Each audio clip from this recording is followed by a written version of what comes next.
అల్లుడు గారు నీతోనే మాట్లాడాలనుకుంటా. నేను వెళ్తానమ్మా అని చెప్పేసి భాగ్యం వెళ్తూ ఉంటుంది. నీతోనే మాట్లాడాలి అత్తయ్య అని చందు అనేసరికి భాగ్యం అయితే షాక్ అవుతూ ఉంటుంది. ఏంటి ఈ 10,00,000 గురించి అనుకుంటా. ఈ అమ్మాయిల్ని ఇరికించాలి అనుకున్నాను కానీ 10,00,000 గురించి ఆలోచించలేదే అని చెప్పేసి అంటూ నాతోనా నాయనా అని చెప్పేసి అంటూ ఉంటాడు. ఇక చందు అయితే అవును అత్తయ్య మీతోనే మాట్లాడాలి అని చెప్పేసి అంటూ ఉంటాడు. ఏంటి ఏ విషయం అని అడుగుతూ ఉంటాడు.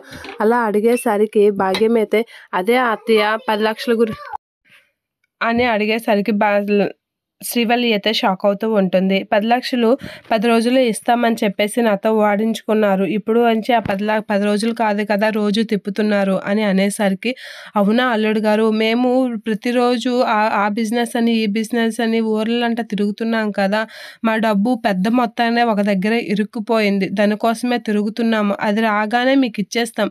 ఒక వారం 10 రోజులు టైం ఇవ్వండి అని చెప్పేసి అంటూ ఉంటుంది భాగ్యం. అలా అనేసరికి ఏంటి ఇంకా వారం 10 రోజుల అస్సలు కుదరదు. నాకు వెంటనే కావాలి. స్పాట్‌లో క్యాష్ కావాలి అని చెప్పేసి అంటూ ఉంటాడు చందు. ఇక వల్లి అయితే షాక్ అవుతూ ఉంటుంది. ఏంటి ఎలా ఇరుక్కున్నాం అని చెప్పేసి. ఆ సేటు నన్ను చావగొడుతున్నాడు. కంపెనీకి మా నాన్నకి చెప్పేస్తానని నన్ను బెదిరిస్తున్నాడు.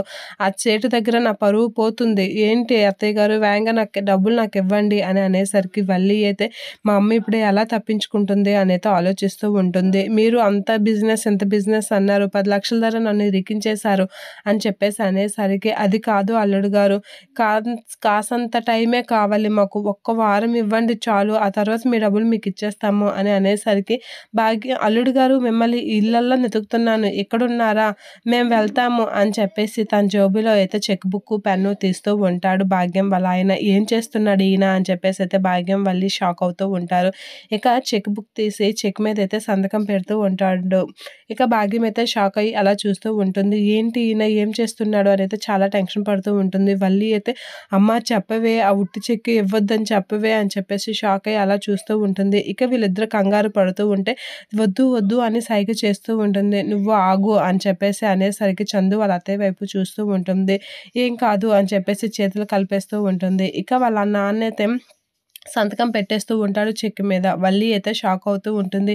ఈయన ఏ పని చేస్తున్నాడో ఏంటో అని అయితే భాగ్యం భయపడుతూ ఉంటుంది. ఇక చెక్ తీసుకొని అల్లుడు గారు డబ్బు దగ్గర మీరు ఎటువంటి బాధ పడకండి. నా కూతురు నువ్వు సుఖంగా ఉండడమే కావాలి. పద భాగ్యం అని చెప్పేసి అక్కడి నుంచి వెళ్ళిపోతూ ఉంటారు.